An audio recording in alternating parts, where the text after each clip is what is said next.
Hi everyone, how are you doing? Can you hear me okay? Um, yeah, okay, this stream, apologies in advance for any audio issues. I'm in a different room, as you can probably tell. I've got my other backdrop with my Sammy just here in the background. There's a 23-second lag, hence why I'm just rambling on for a little bit. But yes, hello, how are you all doing? I hope you're ready to look into another deep dive plotting stream. We're gonna start going into the nitty gritty, get things done, try and combat all that AI fluff that occurs. And yeah, so this, I mean, especially if any of you are doing NaNoWriMo or the like, this is a great way of just kind of getting started, getting your plans made. I'm going to be doing some Preptober work as well this month to get all my stuff because I'm just suddenly like, oh God, I'm doing NaNoWriMo and like I have nothing prepared. Hello, Emery. Hello, Jean Luc. It's lovely to have you both here and everyone else, of course. So, yeah, I will get straight into things. So, last week we did a deep dive into why AI is not that great at plotting stories. We discussed that, like, AI is trying to complete things efficiently, not to give good plots. Like, it's not, plots are not efficient by design, you know. They go all AI doesn't want to do that. AI also kind of struggles to multitask, as do we all. And so it's not great at following through subplots or remembering that multiple characters need to be in a scene for there to be conflict, that kind of stuff. And also, one of the big things of AI writing is that it's not trained on like full stories. It only knows summaries kind of at the top, and so of course it's going to output condensed versions that kind of feel like a book summary, but then it doesn't know how to put in those little extra bits. So given that, what did we do? So we looked at possible ways to counter this as the human writing partner. We looked at how you can use prompting or guide the AI, and how you can use an iterative process. Then we took our organized brain dump and the story ideas from 2 weeks ago, and we made a coherent one paragraph summary of the novel. It isn't perfect, but it was workable. So I need you guys to bear with me for the first half of this class. We're going to be going into a little bit of more of like the principles of plotting before actually applying AI stuff to them. So, if for any of you who weren't here last week, we have the AI version of the summary. I've then, in the planning of this class, kind of taken that, done a bit of tweaking, kind of made it a little bit more coherent, I guess. You know, just kind of like, but it's at the core, it's the same story. Um, it's now more focused on Omnoth, gives some more direction. I've begun to name some of the characters and expand the codex.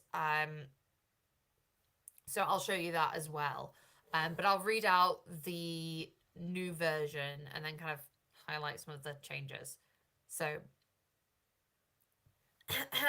dramatic voice time.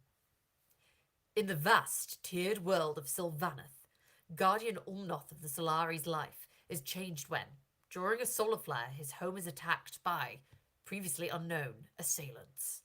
Fleeing with the Loom Duct, an artifact with the power to protect the canopy from solar flares, Ulmnoth's wings are injured and he plummets through the trees.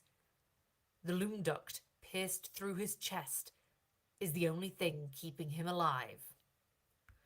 Found by a Myceleri farmer named Onyx, Ulmnoth struggles to adapt to the alien environment, especially the lack of sunlight. With Neemt and the help of a merchant guide, Lyrasinna, Ulmnoth seeks an alternative light source to sustain himself and the Loom Duct. Travelling up the tiers, the three see the damage the solar flare has caused through multiple communities. Their attempts to help Ulmnoth remove the Loom Duct draw attention, and the three are pursued by a subsect of the Mediari called the Photonthri, who are behind the attack on Ulmnoth's community. When they finally find a healer that might help them, Lyrasinna kills the healer before the loom duct is safely removed from Umnoth and attempts to capture the Solari. Umnoth and Neept must flee through a treacherous thunderstorm to reach the canopy and relative safety. Their relief is short-lived as they find the outpost destroyed, Umnoth's comrades fallen, and the other half of the artifact missing, with an impending mega solar flare threatening catastrophic ecological collapse across Sylvaneth. Umnoth must make the ultimate sacrifice to save his home and integrate the loom duct back into the canopy. Now, and breathe. Finish your sentences. So you might notice a few little asterisks. I've got some columns, all of that. I've already linked in the conversation. I'll try and remember to put it as a comment as well. But yes, so if we look at this first paragraph, this bit here is like, well, it's like one sentence. But this could end up being 4 or 5 scenes. And likewise, this will likely end up being a few scenes depending on how, like, well the attack goes and how long they can hold it off. So, in a summary, even though it looks super brief, there is a lot of information contained in there that you can kind of work on and expand. And I think that's kind of important to keep in your mind, because all too easy you could read that and be like, oh, the attack happens, this all happens in the first chapter and it's one chapter's worth of material. But it's not. There is a lot more that you could kind of tease out and build up this life and build up your character and why he wants to go back to his home so badly and why everything is important. And so it's kind of keeping that in mind when you're writing your first bits. You want the reader to feel your character's pain and to kind of like them before you begin doing anything, you know? I also wanted to point out here, I originally had them, and then I was like, wait, gotta change that. The AI is not gonna know who them is otherwise. So just a couple of things to point out. Now, does this feel like a full story to you? What if I said that this is only like the first 2/3 of the story, first half? Think of like the moment that Umnoth sees the outpost destroyed as like when Luke Skywalker arrives at Alderaan, only he also doesn't arrive there. You know, he's like, it's been destroyed. So it's that kind of moment where you get and the wind is pulled out of your sails and you're suddenly like, oh my god, my entire goal has changed. So like Umnoth thought, oh, all I have to do is return this, give this back to like, you know, my boss, and everything will be fine. And suddenly it's like, oh, that attack actually was fully successful and they've destroyed my entire home and I don't know what to do. I've still got this thing shoved in my chest. How do I get it out? How do I get help? You know, that kind of thing. So it's like, this is probably only, yeah, Corey says, it's the we're gonna need a bigger boat moment in Jaws. It's like, so actually all the work that we did with AI only kind of got us the first half. And so it's kind of being conscious of that and taking it forward and being like, okay, well, how can we do more? Some novels and movies will get like halfway through the story and then try and rush to an ending. Sometimes it might be for budgetary reasons or deadlines, but it's really important to give your story time to breathe and your characters to be tortured. We want to put them through everything because then we feel more satisfied at the end. You know what I mean? Like, you know, torture your heroes. Hello, blink of an eye. But yeah, so I is that something that you guys do in your story? Do you sometimes find that you've kind of ended things too soon and you're like, actually like, oh wow, there's so many things that if this was the halfway point, you're suddenly like, oh, there's all of this plot that's opened up and kind of bigger conflicts, like, because like no one likes to make their characters fall out with each other because you're like, they're my babies, I want them all to get along. But tension, you gotta keep whacking them with tension, you know. Obviously for a pantser, not knowing the second half is not an issue. And like when Corey and I were planning this class, we were like, so if any of you are pantsers, Pantsers, what do you do when you only got half your plot defined? How do you approach this? If you're in chat, please let us know. I would love to know. If you're watching this on replay, let us know in the comments. I would love to know how non-plotters go about it, because I guess everyone makes their own methods. Hello, Joe. Makes their own like techniques and everything. So it would be cool to share those things. Okay, so is my drink ready to drink? Oh yeah, it's like slop to opt. So we have this. Now, the second half. False win. So we need something to revalidate Umnoth after this like rug pull moment. So off the top of my head, I was thinking like they stop another ambush. Umnoth uses the loom duct in some way in defense. You know, we want to kind of foreshadow some of the good stuff that will help in the final like battle or whatever, but it's not like a full success. Like it's a step up before the crash and burn. And then I thought, okay, well, the true low, you know, the moment where Ben Kenobi dies, or everyone dies in Jaws, like, you know, and the boat's like rickety. I thought for this story it would make sense that the very people that Umnoth has been spending his entire journey trying to return this artifact to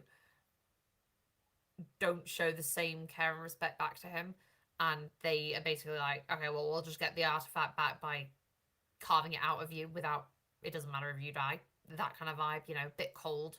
I was also thinking, you know, something happens to Neeps, like, you know, we'll drop him off through 25-kilometer of tree, quite literally, or something like that, you know, the threat kind of everything getting ruined. The ultimate win at the end, they are somehow going to stop the flare, and also stop / halt the Phaeton 3's plans. This may or may not go against the Solari, but regardless, it saves Sylvaneth from the immediate danger.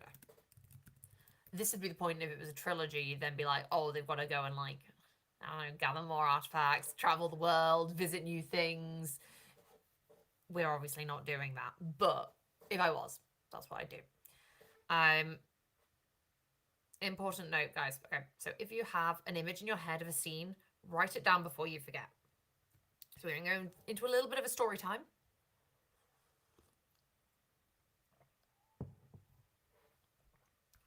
So, delayed gratification. When brainstorming for this part of the class, I had like a really clear image in my head. So, the first time Umnoth sees Neat.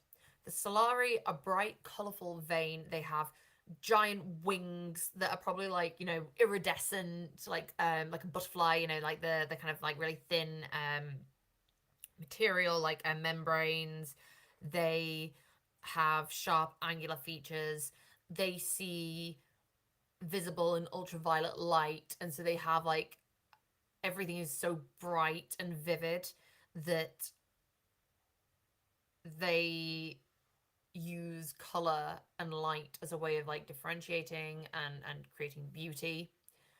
Neat to the Myceleri are blind, like, or they do not see visible light. They see some some infrared light, but mainly use sonar to see.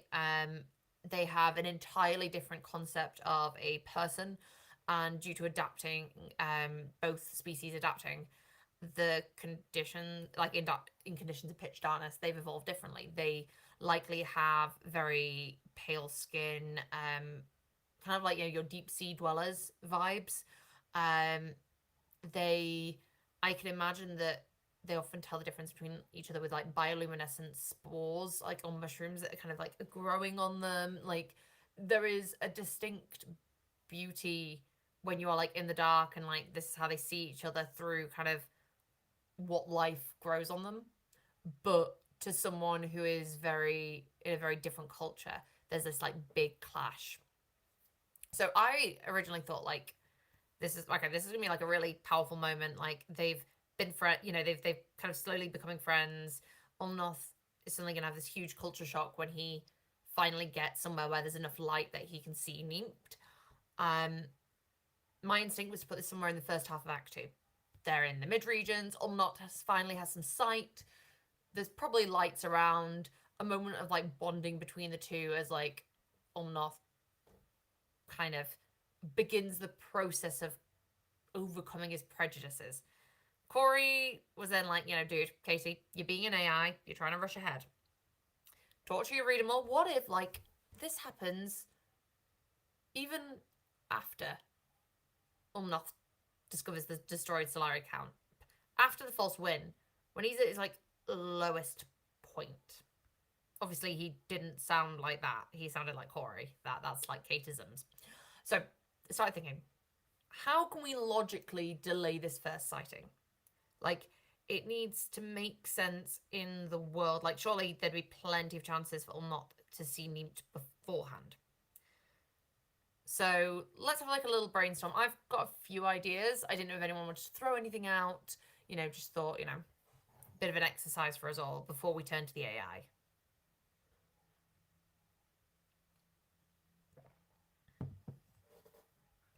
So, the Kate Storm. My thoughts were, okay, so Ulnoth is living in the canopy. His vision has evolved to for a world where it is 24/7 light. There are multiple suns. He doesn't need to adapt to different light conditions. It is always just bright. If the Solari go into the mid levels, they've probably got something to counteract the dark vision or whatever. Like, they'll have technology to deal with that, but they don't need to use their eyes down there. They've not adapted to differing levels of light. So therefore, if like Ulnoth falls mid attack and he had no need to have any glasses on his person before he fell, he doesn't have them, so he can't see. It'll be at the higher tiers, at the earliest that this might happen. Might be able to make out enough of Neemt to see his appearance. So that was my first thoughts. Yeah, science. My second thought was Neemt is like pasty times 1,000, like ginger to the extreme. Their skin has no tolerance to light. The higher up and the brighter up it's getting, Neemt is going to need to cover up. Furthermore, Neemt, they've been raised their entire life on the ground. If they're going 25 kilometers up into the air, they're going to get some altitude sickness. Like, Neemt isn't used to being at any kind of height. They're going to need some kind of oxygen source to breathe, some kind of mask to help. That's going to contribute to covering up covering up their face. Their eyes are not going to be designed for UV invisible light. They're probably going to need to shield them somehow, like glasses, something. So as one character's sight is getting better, the other character is having to cover up more. And so this kind of just this is getting delayed. So I'm going to ask for some AI help with this. We're going to need to set some pretty firm parameters so that the AI understands what we're asking. But this is kind of brainstorming to help get things through. So I'm going to put our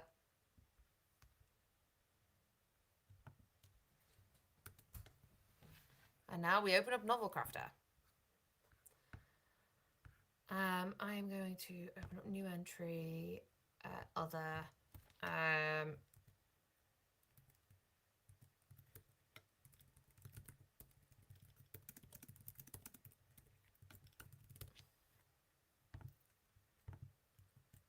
What do you guys find that you struggle with most when you're plotting? Like, which bit with AI do you find, like, really it just doesn't want to do?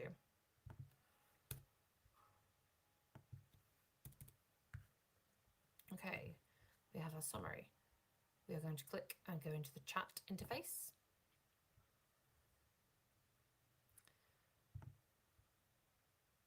We're going to my favorite. Okay.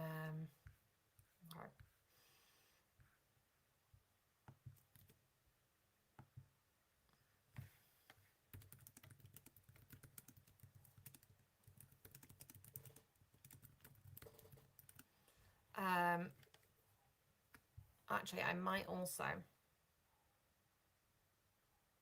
change this to the general purpose prompt that we did last week, where I just removed, well, I changed it to the, no, I want to do all context.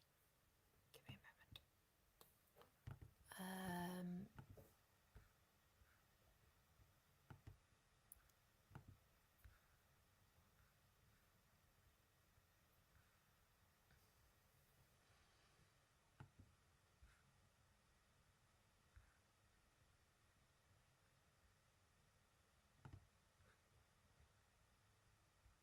I want to get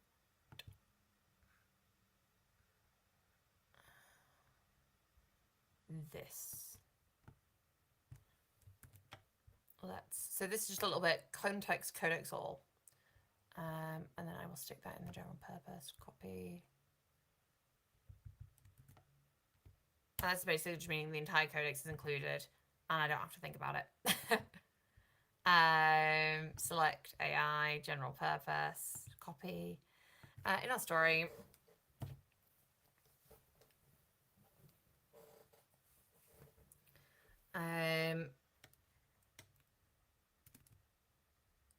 Omnoth is initially blind due to being deep in the darkness and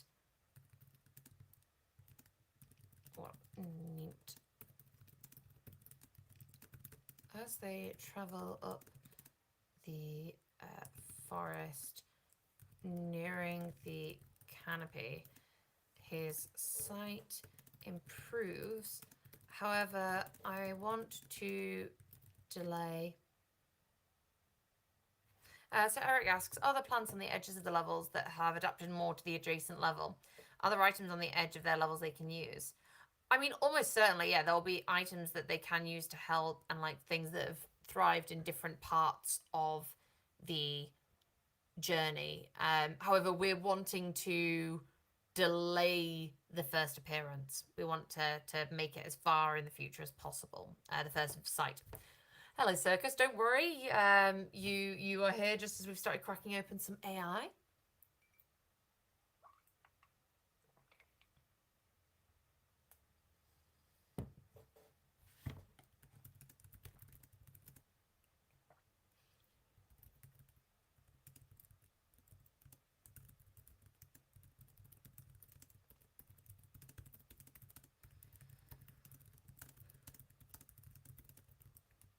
So this is also helping, it's giving us ideas for the plot, because if there's reasons for these delays, we can kind of stretch things out.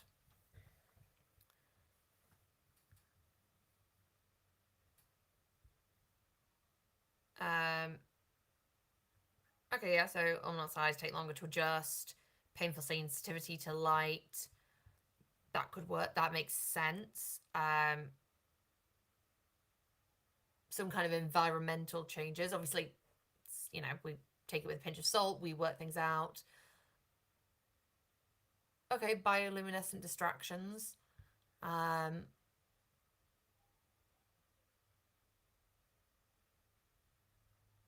that's interesting. This is something that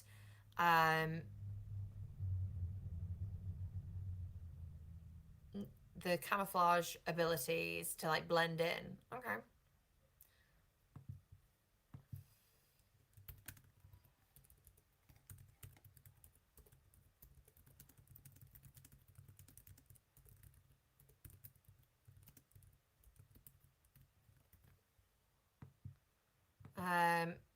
Yeah, camouflage is fun. Like, maybe like chameleon-esque. Circa says as well, there are also different densities of foliage they could follow that may it would follow that all would be equally not all would be equally advantaged, disadvantaged. Absolutely. Separation and reunion. Okay.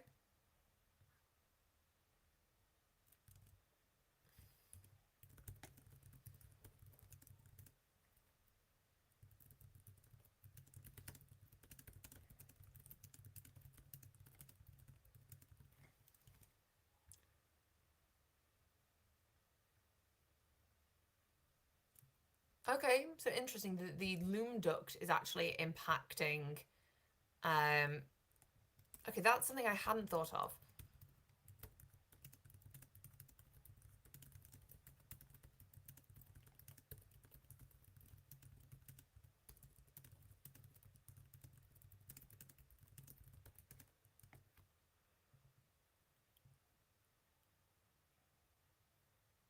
Cultural misunderstandings. Okay.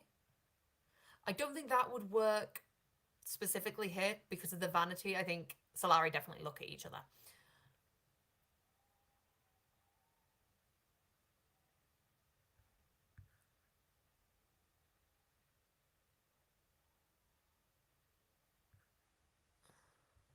Okay, so let's expand on ideas.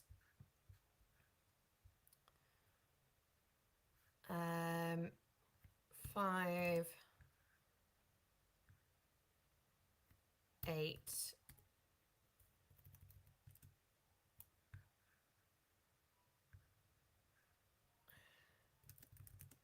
and 11.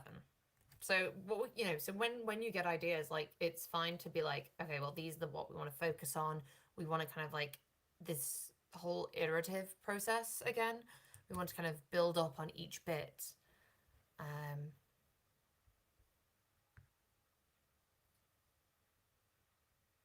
Oh, I like that. So I was talking about the fungi earlier, and the idea that it shifts patterns in response to light levels.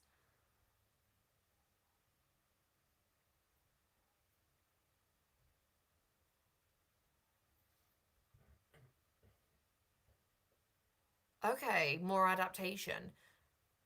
Because I guess maybe there are creatures down in like on ground level that do have some kind of sight or can see them enough.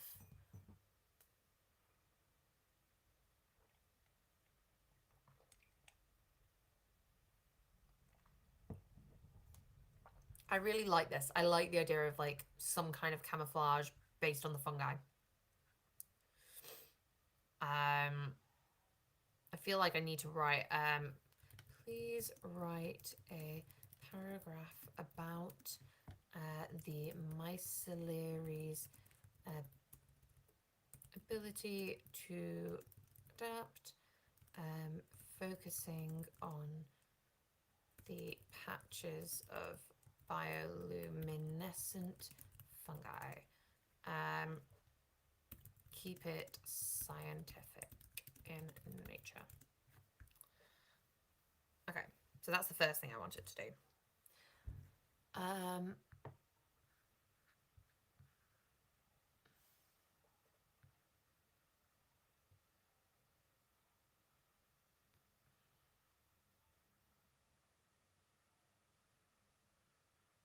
I like the idea maybe of the loom duct emits light as much as it absorbs it.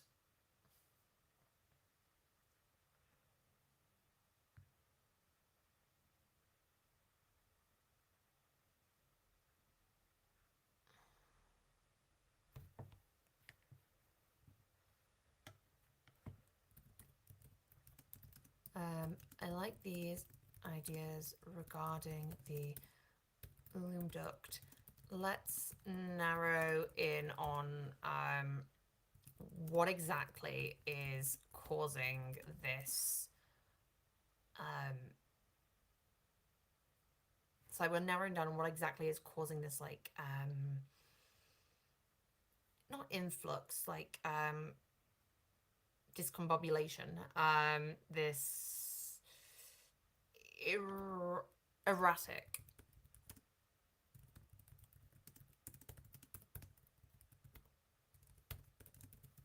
Presumably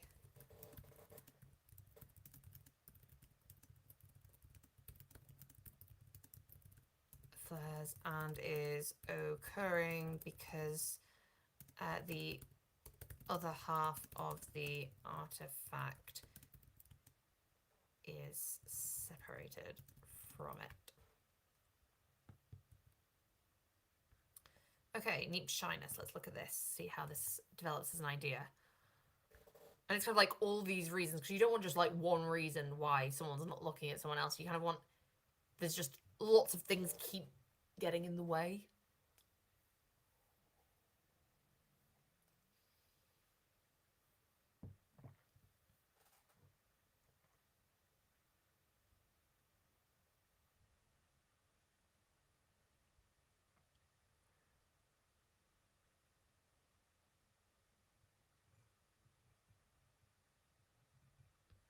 Oh, that's adorable. Okay.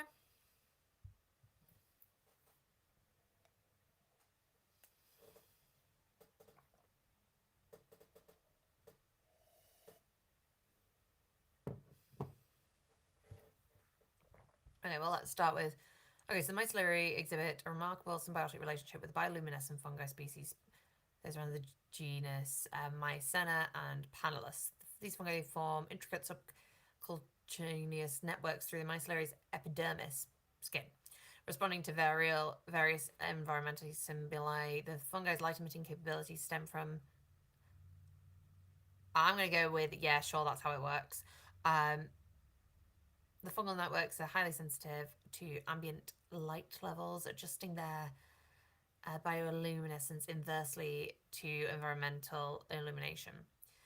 This adaptation serves a dual purpose: camouflage in various light conditions and non-verbal communication amongst myceliary individuals. The fungi also play a crucial role in myceliary's metabolic processes, facilitating efficient nutrient exchange in their low light habitat. Ooh, I like that. The symbiosis represents a prime example of co-evolutionary adaptation in extreme environments.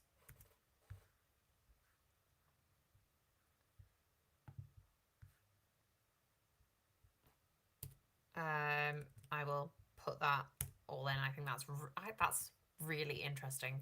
That would be something I'd be like, oh, how does this all work?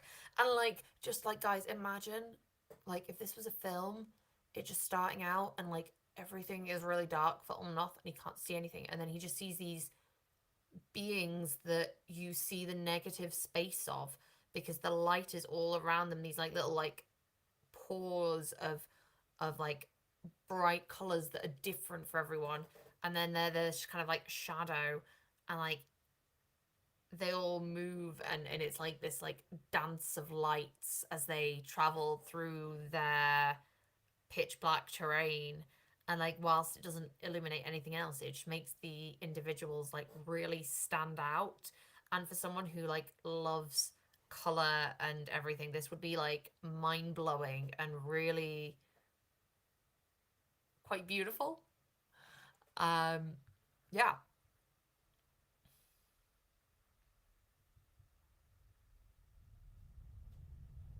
Okay, I like that. Let's look for the loom duct. I'm gonna pin this.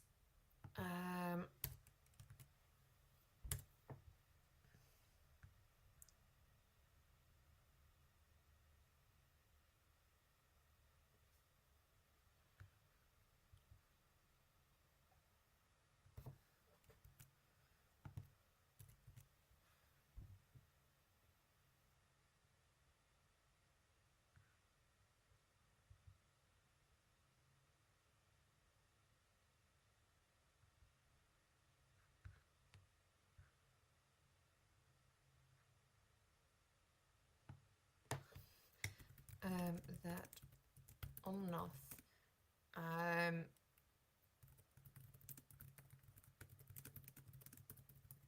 the loom duct.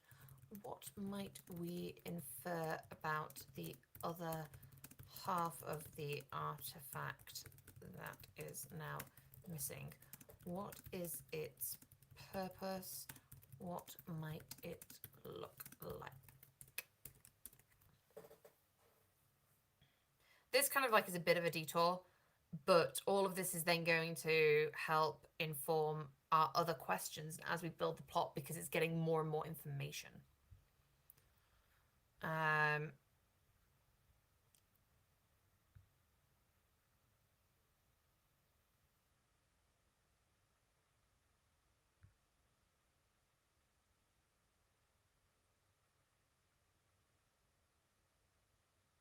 Okay, guys, right, let's think some names.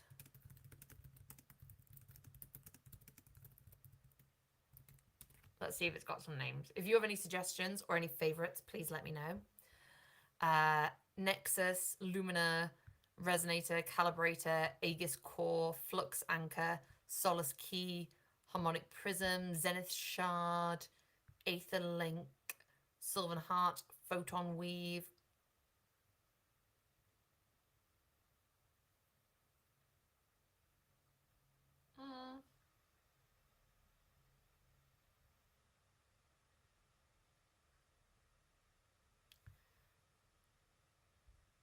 But we know that this item redirects. It emits and releases.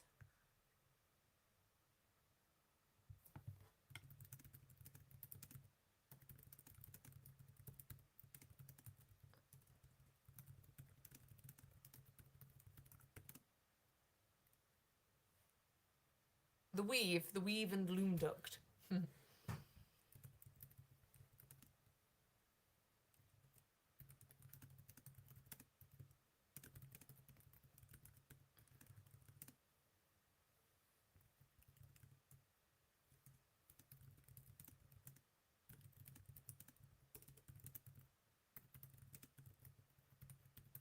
Okay, so we've got the weave and photon weave as two suggestions.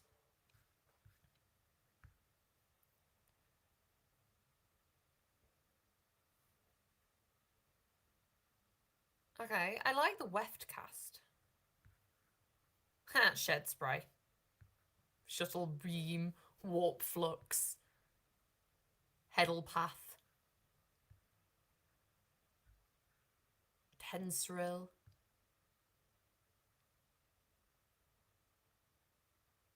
Loom duct and the light body.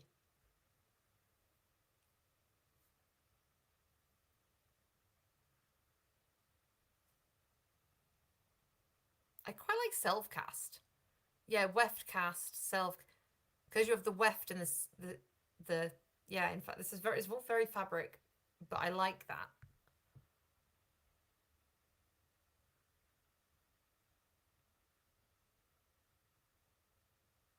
Yeah, I might go weft cast.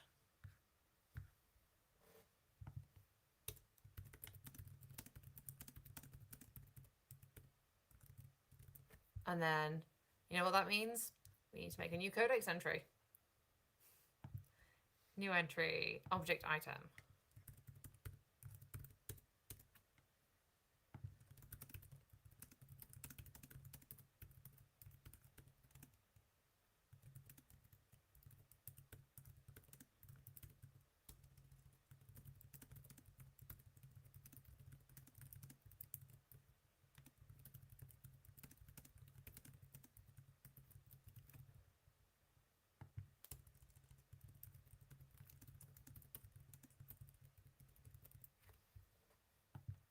Okay. So we have that. Okay. Close this. I will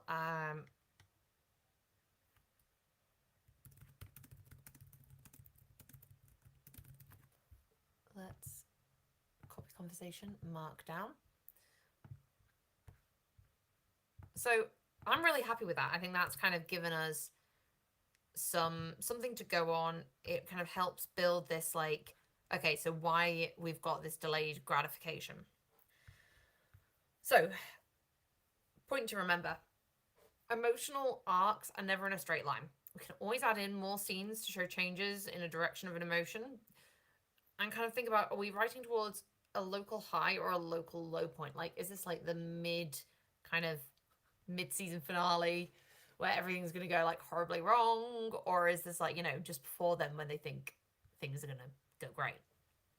Okay, so we're going to take this story pitch, or half a book, and work with AI to expand on it into something that could resemble scenes. At this point in our plotting, what I'd like to achieve is I need some kind of end. I need to define the false win and the true low.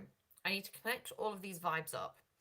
I don't need to know how every little action happens or how each step is achieved. I just want to know what they are.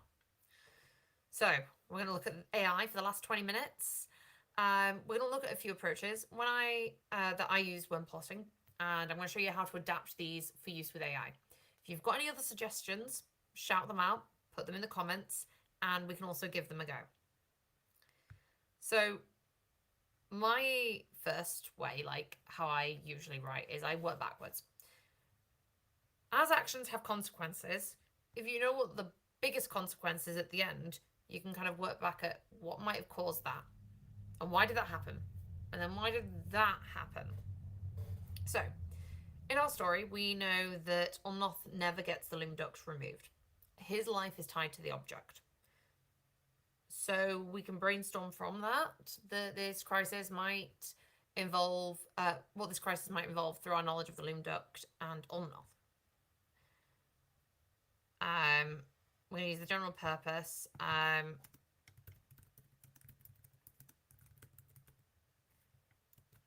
Let me go to prompts.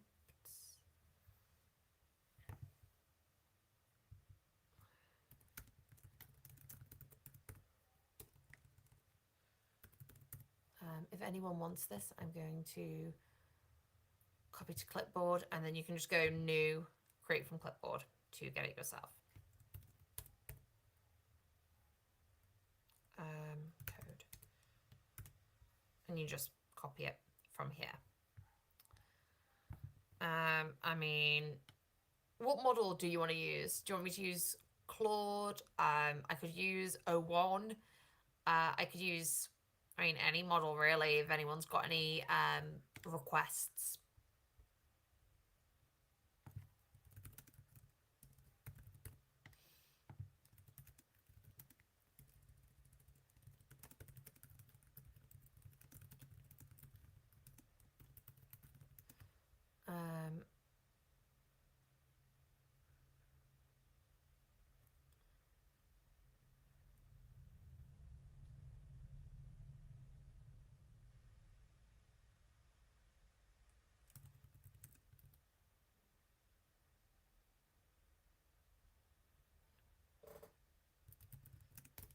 Needs to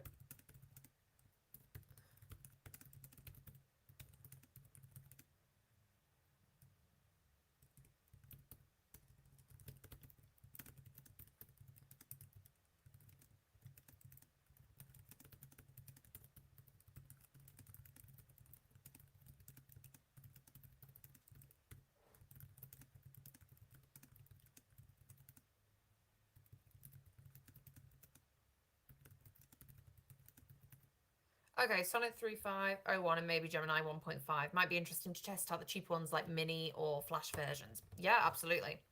We can give all of those a go. I'll maybe give them a go with different prompts, or I don't know. We'll see. We'll see how time goes. Okay, so at the conclusion of the story, Ulnoth needs to ensure the loom duct captures the sulfur. He's bound to the loom duct, doesn't know if he'll survive. His body's been adapting to the item within him, showing smaller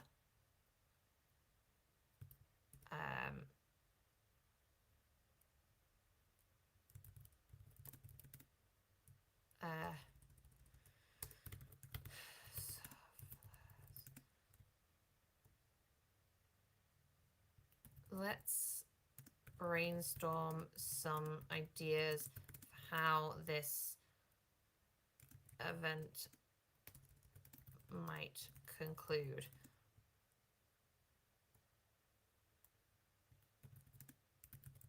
Umnoth, stop the solar flare.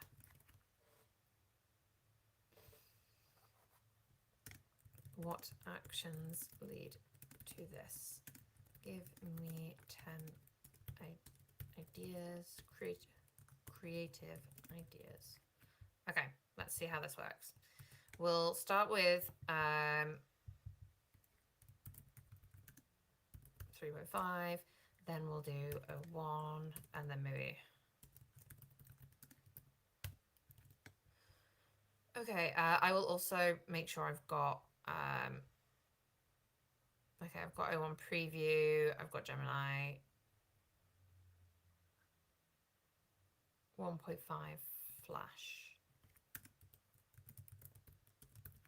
Okay. We ready, guys? General purpose. Oh, I forgot to, one sec. Let's get that additional space.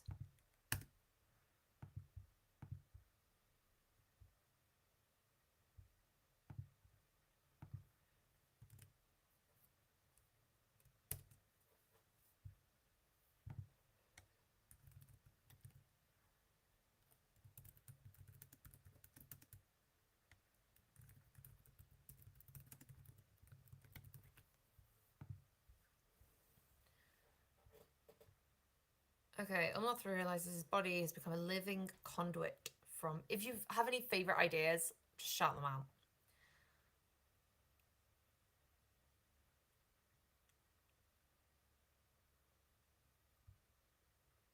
Oh, he becomes like some kind of like light angel.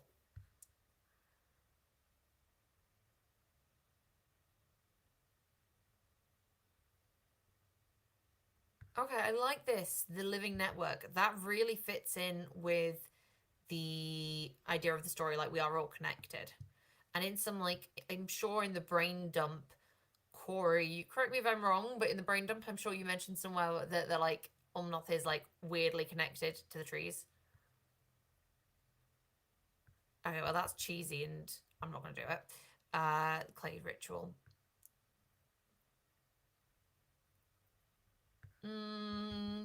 I mean, cool, but probably not going to work.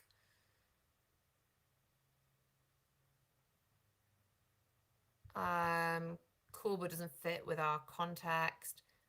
Yeah, so if Umnoth can talk to trees, that could kind of work. Like, that kind of fits in. I like that as a...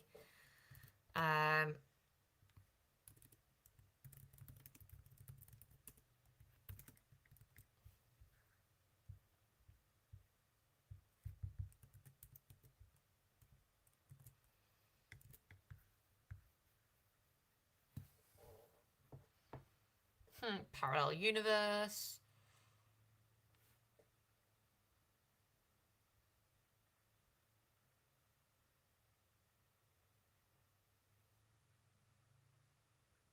Sylvaneth Awakening kind of fills into those vibes. Okay, that's cool. Interesting. I like it. Let's see how the other models do. Select AI. General purpose. Connected to trees like the piggies in OS card speakers for the dead. I've never seen that, Corey, or read it. Corey, do you know that? Is it similar to that?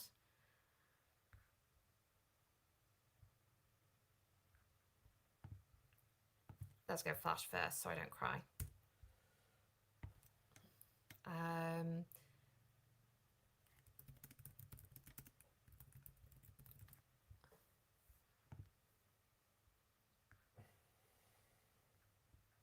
Okay.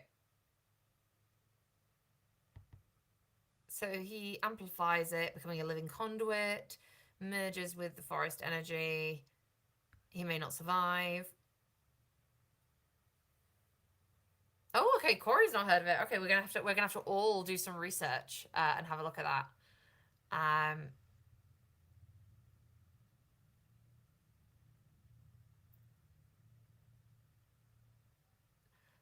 Okay, so this is cool. Kind of Neemt is able to become like the weft cast. I kind of like that. That's kind of cool. Um,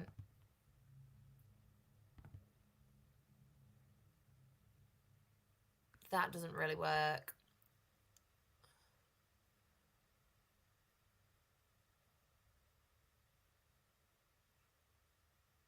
Okay, I like this then. The myceliary network that could combine in with Ulnoth's talk of like the main, you know, like talking to the trees. That's it.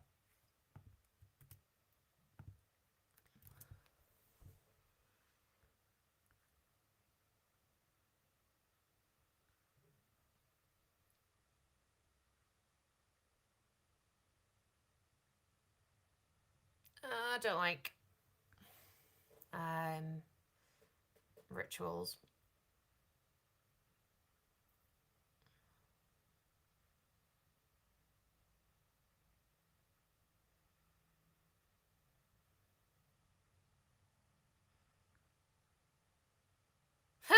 Ulnoth may or may not survive.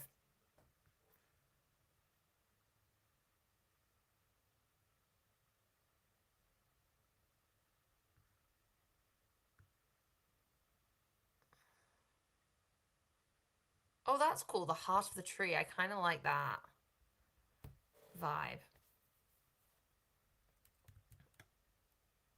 Like some kind of like mythical tree. That feels like a fantasy vibe. Like, you know, some giant tree in the center of the forest. Very, very, you know, like major oak vibes, kind of. Have any of you seen the major oak? Oh my god, that tree is huge. It's like gorgeous, but huge.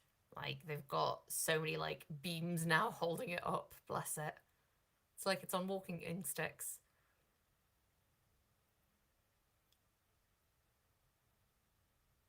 Although I do really like the time delay idea, kind of like the loom duct and the weave cast kind of slowly release, and so it's kind of like it's equilibrializing. Yeah, remember to focus on how the climax reinforces the theme of interconnectedness. Okay, final time, full codex. O1 preview.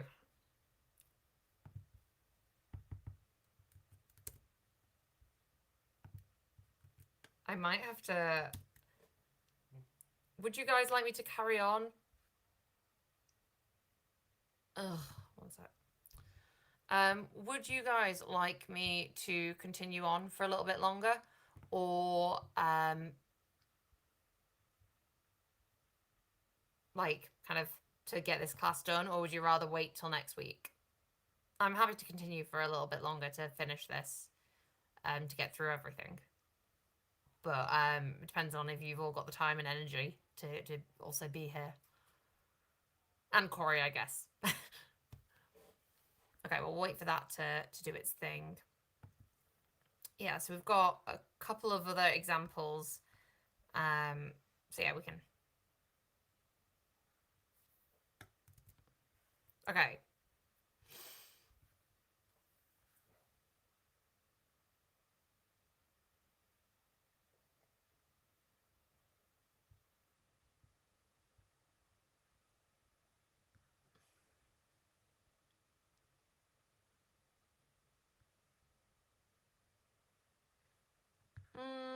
So I like the idea of you know, obviously you want to reunite them, but I'm kind of now envisioning if this was a series.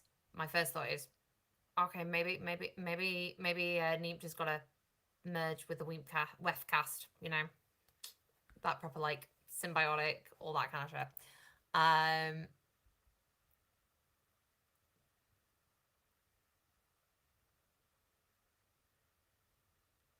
Yeah, synchronizing energy. It does seem that this is kind of like a very common thing. Okay, Emery has time if you want to keep playing. Okay, nice. I probably should also ask my husband if he's okay with me continue. Yo, is it alright if I continue streaming for a little bit? Sure. Okay, I have permission. I mean, I'm only delaying my own pizza, so yeah.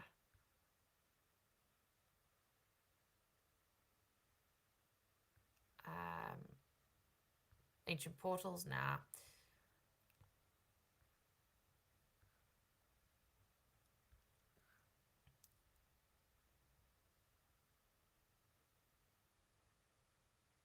Okay, again, yeah.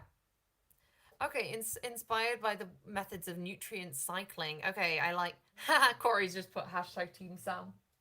Pizza. Team pizza. Sam says he's Team Pizza.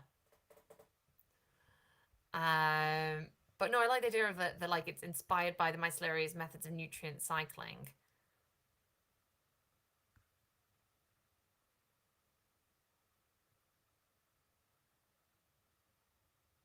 Emery says no fair so far all live cereal.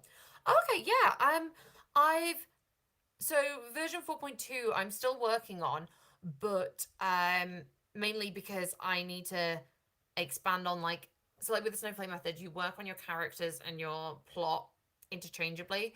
So I will continue working on that and I will get it to you all for next week, I guess. But I'm glad that it's helpful and that you found it very useful. Um, so if I was to go into this in more detail and do the cause and effect, I'd then be like, okay, well, we've got this.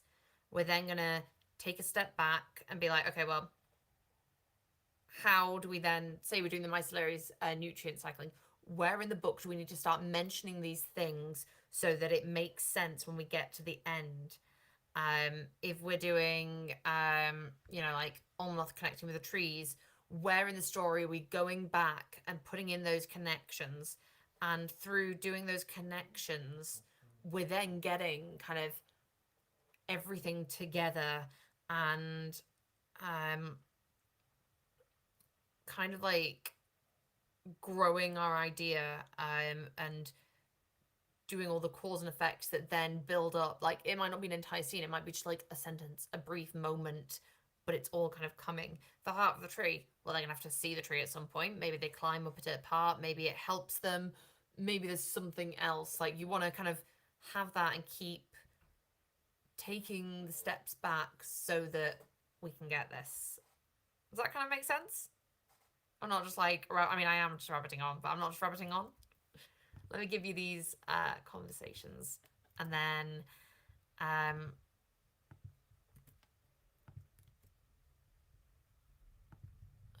chats.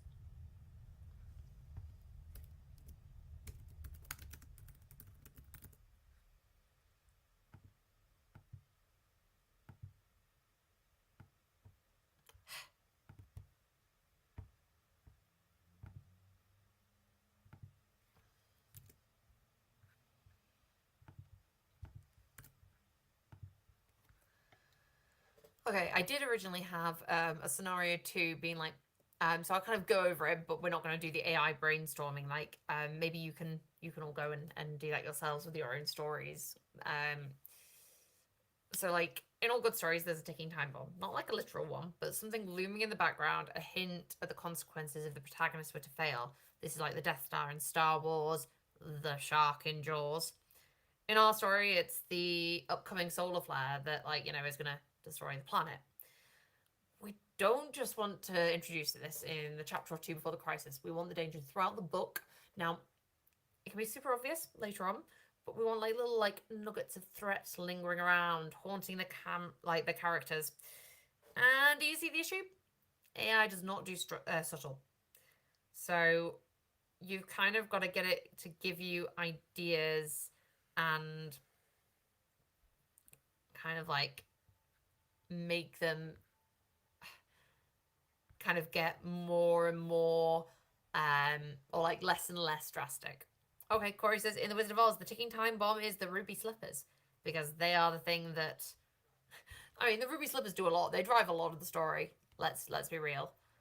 Must have been hella uncomfortable. So now we're going to take the cause and effect that we did last time and think, okay, it's the opposite of the above. Rather than working backwards, we can work forward with AI. We take a moment in the story that we know and we think, what is the worst thing that can happen? We want to brainstorm ideas, go crazy. It's fun to torture our characters. So,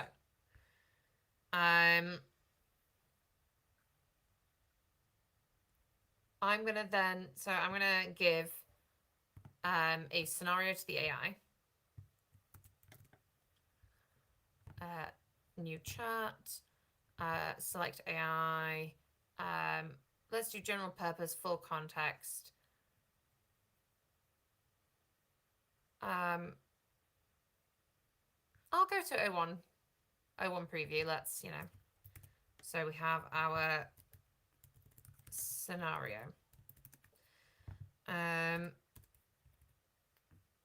Please read the scenario and using your knowledge of the characters, please brainstorm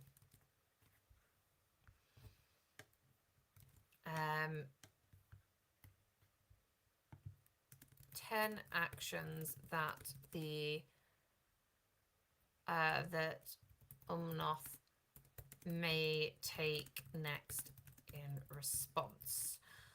And then what I'm going to do is I want the AI to brainstorm responses on an intensity scale. So like each gets more dramatic. So then we can find the suitable level of dramaticness. Rather than it just spitballing ideas, I want it to think, okay, well, this is the least dramatic. And as we go. I would like these actions to be on a scale of 1 to 10, where 1 is undramatic and 10 is very dramatic. Corey, if you can think of other ways to reword this, let me know before I send it. I'd like, or anyone else, I'd like these actions to be on a scale of 1 to 10, where 1 is undramatic and 10 is very dramatic. Suggest one idea / action for each point on the scale.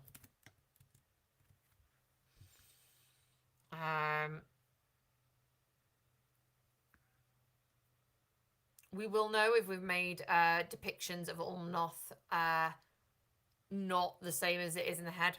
Like if I've forgotten to delete anything at this point, we're gonna know about it.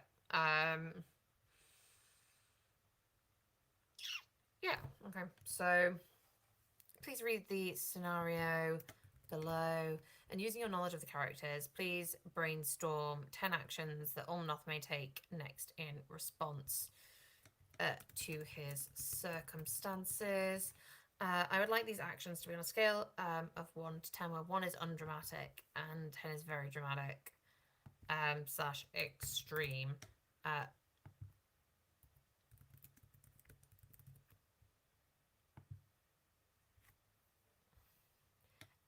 Umnoth and Nimt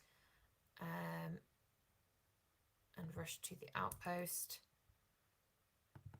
Umnoth believes his journey is done. He just needs to get the loom duct returned to his captain. Only the outpost has been sacked. Hulls punctured the structures. Fabric and wings they lost. Everything is destroyed. Neural Splice says, Bonnie on Discord and I came up with the idea of a shadow opposition character in the Codex, where things like time, fears, weather, etc. are impersonal antagonists that make the challenges worse. Okay, that sounds really interesting. I would love to know more about that. Hit me up for sure. That, like, I really like the idea of having kind of your ticking time bomb and your fears and stuff as something tangible for the AI to pull from, and it kind of like treats them as an antagonist, but not as a person. Huh. That's really cool. Okay, let's send this and see how it does.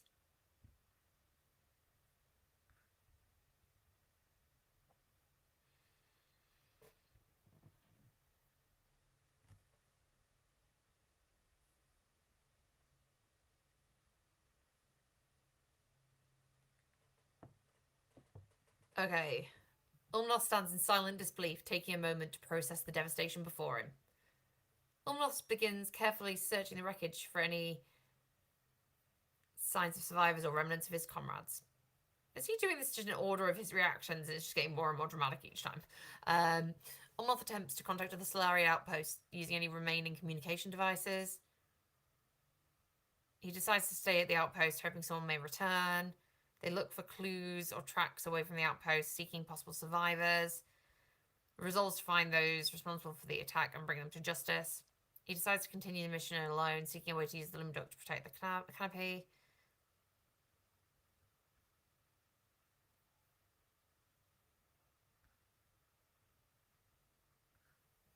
Okay, I mean, kind of there. Not quite, but there are some reactions that I think, okay, I can do something with. I like the idea of, like, at some point, maybe not as this reaction, him attempting to activate the limb duct himself. Logically, looking for clues or tracks leading away from the outpost, seeking possible survivors, is the most logical response. I can see other things. I feel like it's not quite got the scale, which I wasn't. That's probably a thing of me being not specific enough. I think if I was to do this again, I would want to get examples of a scale of dramaticness, and maybe use it as a codex framework. So we'd have the scale of 1 to 10, give examples of reactions to a stimuli, and then be like, referencing this, apply it now to this situation. Because I think it's quite hard for a human to know where the different levels would be without. Yeah. Okay.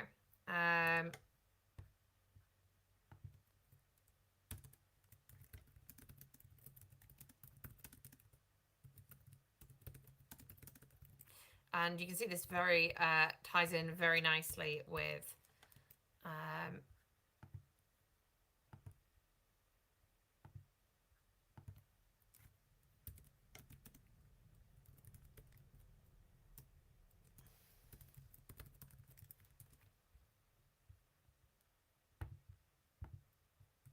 have any of you ever done that? Like, you made a codex entry to use as a reference for stuff? Because following a framework, you know what I'm talking about? Hero's journey, save the cat, story circle, all that jazz. There's a reason why these structures exist, and it's because they work. We see them in media all the time. How can we use this with AI? Codex entries, frameworks. By making a codex entry with details of our framework in, we have a template that can guide the AI response. It's super easy to make your own frameworks. There are a lot of creators out there that have written blog posts and made YouTube videos that can inspire your codex entries in terms of, like, outlines. You can also use frameworks as, like, a fill in the gaps template where you put in the details about your plot into the correct slots and build around that. So we're going to give this a go. As the last bit of this class, we're going to use the 12-act framework that Corey is working on. It's still in concepting, but we are going to share it once it's done. I know I've been teasing you a bit with it. We're just kind of working on it a little bit more still. And we're going to see how we can go with this. Yeah, Emery says that she does it all the time if she wants her output to be specific format. Yeah, it's great for formatting changes as well. Sam, do you want to, like, order the pizza now? Yeah. Like, because I'm going to be hopefully done in like 10 minutes. Yeah, sounds good. Max. I will do that. You are an absolute star. Neural Splice says, I have dozens. I found that when you try to put too many details in a prompt, it ignores some, call in the reference info, and tend to follow instructions better. Absolutely.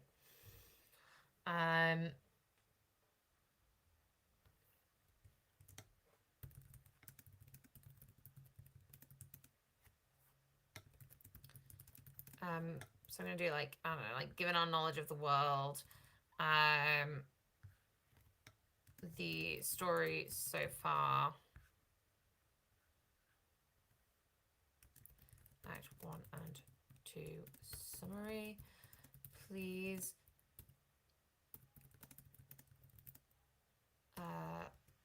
our story using the 12 acts structure.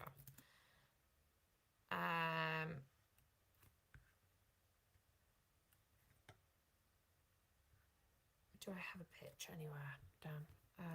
Let me have a look.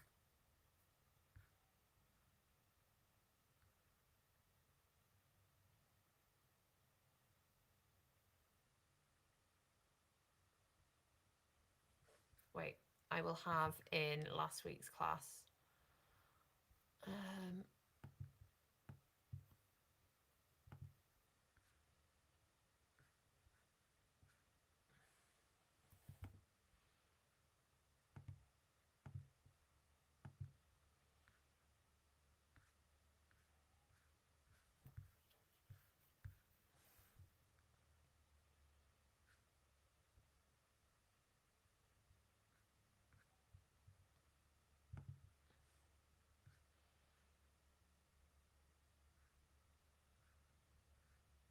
Okay, so I did make a pitch. That's fine. Codex, new entry, other. That is true. I will rename them, Corey.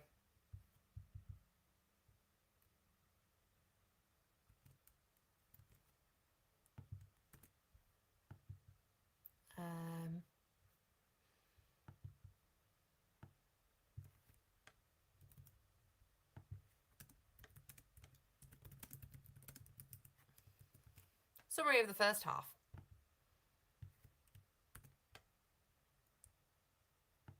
The story pitch and story so far. Okay, let's try this, guys.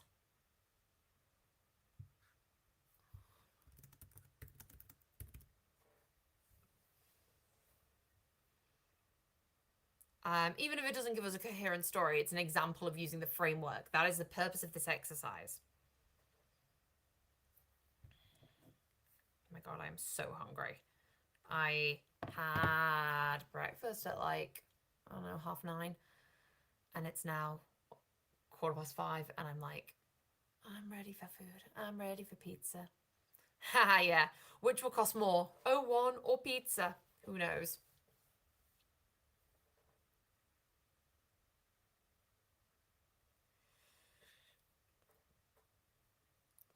I'm now just imagining all the money signs just going, okay.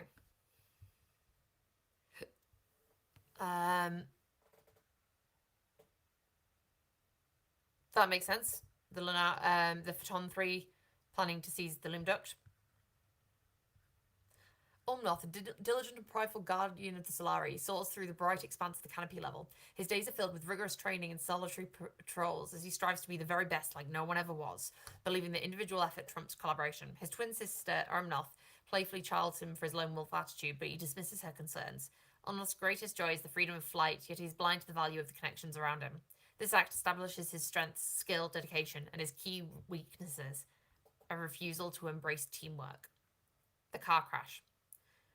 Without warning, the Solari serene world is shattered as the Photon 3 launch their attack during a solar flare. Ulnoth, unwavering in his belief in self-reliance, attempts to defend the Loom Duct alone. Amidst the chaos, his refusal to coordinate with his fellow guardians leads to disastrous consequences. The Loom Duct is damaged, and in the struggle, it pierces Ulnoth's chest. Injured and unable to control his flight, he plummets from the canopy, crashing through the mid-level and into the darkness below. His world is irreversibly altered due to his inability to embrace interconnectedness of his society. Oh my god, this is good. Ulnoth awakens in the ground level's twilight, tended to by Neemt Onik, a curious myceliary farmer. Disorientated and desperate to go home, he resists Neemt's help, convinced he can find his way back alone. The subterranean environment saps his strength, and the Loom Duct embedded in his chest drains his energy. Ulnoth's attempts to navigate the unfamiliar terrain highlight his struggle to accept his new reality. His pride and dismissal of Neemt's assistance leads him floundering in the alien world. Unable to return to the canopy on his own, Ulnoth reluctantly accepts Neemt's aid. They begin an uneasy partnership, with Umnoth still holding himself at a distance. Neep's fascination with Umnoth's wings and the stories of Upperworld slowly chips away at the Guardian's isolation. As they journey together, a small yet profound moment occurs when Neep shares their spore pouches by bioluminescent light to nourish Umnoth. The gesture, the feather that tips the scales, sparks a shift in Umnoth, prompting him to reconsider the value of companionship and the potential of working together. Recognizing he can't survive without a sustainable light source and proper healing, Umnoth and Neep devise a plan to ascend Sylvaneth's Tears. They seek out Liran Sinna, a reputed Midiari guide, to help navigate the treacherous mid-level. Ulnoth begins to share knowledge about the Loom Duct and the urgency of its repair, while Neemt offers insights into the interconnectedness in ecosystems in their world. Together they face obstacles but make steady progress, suggesting that their collaboration may lead to success. As they traverse the dense mid-level, their journey is fraught with challenges. They encounter obstacles that test their teamwork, but they press on, believing they're overcoming the worst. Upon reaching the healer's dwelling, relief washes over them. However, their sense of security is shattered when Liraz Sinna betrays them. Revealing herself as an agent of the Phaton-3, she kills the healer and attempts to seize Ulnoth and the Loom Duct.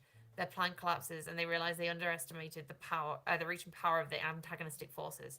The consequences of Ulnoth's earlier isolation and mistrust now bear down heavily upon them. Escaping Lyrasinna's crutches, Ulnoth and Neep are disheartened but refuse to give up. They adjust their plan, deciding to continue upwards without a guide. The duo navigate the mid-level's perils, relying on a combination of Ulnoth's determination and Neep's knowledge of the environment. They face setbacks and close calls, indicating that their revised plan is insufficient. Tension rises as they grapple with the realization that minor adjustments are not enough to overcome the challenges ahead. Against the other odds, they reach the canopy level. Ulnoth rejoices, believing he's triumphed. However, the victory is short-lived. They find the Solari outpost in ruins, devastated by the Phaton-3's attack. Ulnoth discovers that his fellow guardians, including his sister Urmnoth, are missing or worse. The Wefcast, the other half of the Loom Duct necessary to protect Sylvaneth, is gone. The crushing reality sets in. The perceived success was an illusion, and the situation is more dire than ever. The weight of failure engulfs Urmnoth. He's consumed by guilt over his inability to protect his people and the artifact. Neemt, witnessing devastation beyond anything, shares in his despair. With the mega solar flare imminent, the destruction of the world seems inevitable. Both characters grapple with hopelessness, feeling powerless against the magnitude of the crisis. This is their lowest point. Amidst the ruins, Ulnoth reflects on his journey in the unfolding catastrophe. He recognizes that his isolation is mindset, yada yada yada. Okay, so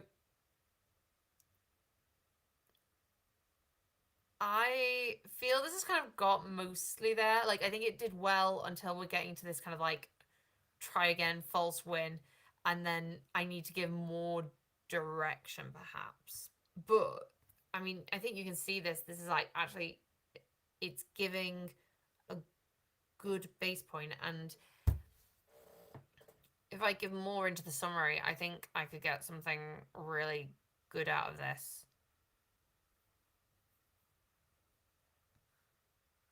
Because obviously I didn't give it any of the information that we were saying about the Weft cast and the moment with Ulnoth and Neemt and all that kind of stuff. So it's done really well based on the guidance that I gave it. I need to give some more. Yeah, Act 9 needs to hit harder. See, like, Pit of Despair, I would definitely have, like, Ulnoth seeing Neemt for the first time now. It would be, there would be more failures. He might try and get help and is rejected. Yeah. Let's try one last thing before I go.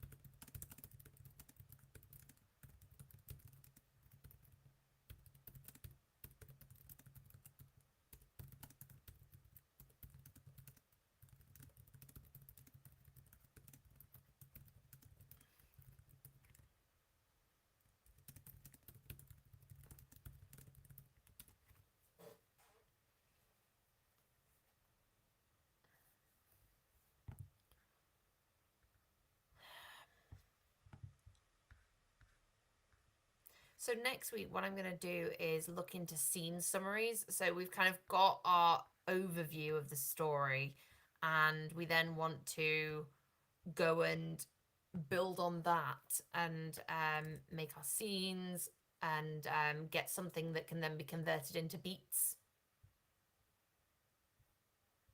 Okay, let's see what it does.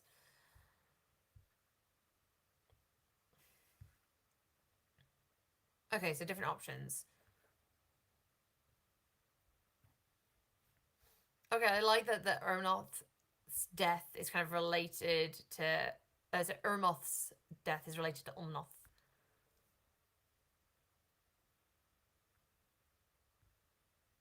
Okay, kind of works as well.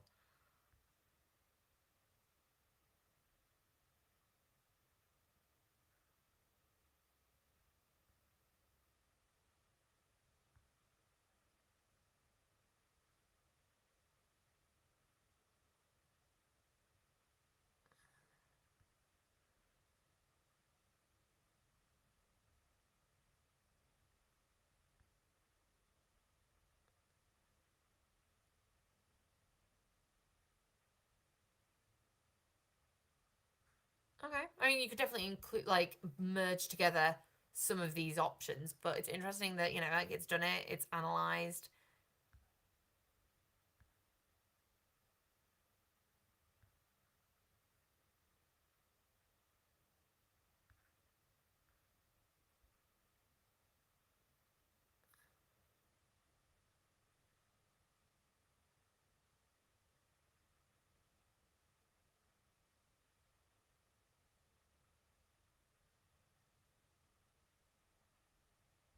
Yeah, I like the idea of Umnoth recoiling.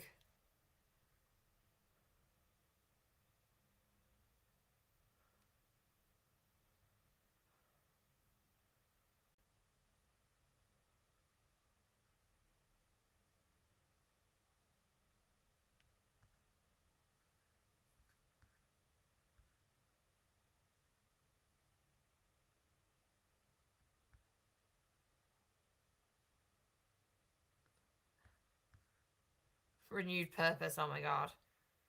Yeah, I was just thinking that, Corey. Like Neemt has to take off the oxygen mask in order to talk properly, and is like there, and they're like up close, and it's like through his blood, tears. He sees him. Yeah, absolutely. Um, Again, I changed this. I don't think. I mean, I get the coalition kind of makes sense, but like, I don't think there's enough time to do that in like a realistic time scale, and so it's kind of like I would pick something else. I think, but again, there's a lot of promise there. Um, yeah. So what did you guys make of all that? I'll give you the conversation.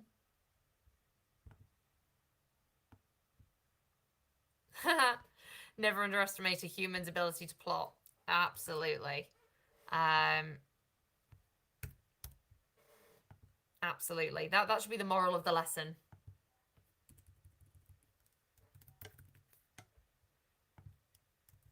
There's some bonus material if you want to read it on the doc about gradual expansion, which is kind of taking from the snowflake method, but I'm still working on the prompt for that. Call out, never underestimate a human's ability to plot. Corey. Probably.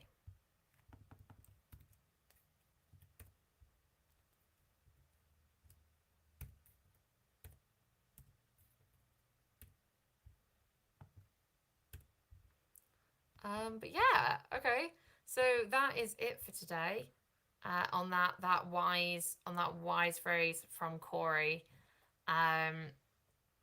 So yeah, next week we're going to look at taking the first couple of chapters in the story and making scene summaries out of them using the plot doctor that Space has designed. Thank you so much, everyone, for coming and showing up for this slightly longer session. If you have any questions, let me know, and I'll do my best to answer them next week. But yeah, I'm off for pizza. And I hope you guys have a good day, or evening, or night, other. And now I awkwardly sign off, because I wait for the time lag to go. I will mute my camera now. Mute the camera. Mute my camera, yeah. Yeah. I might even mute my, or turn off my mic. Bye.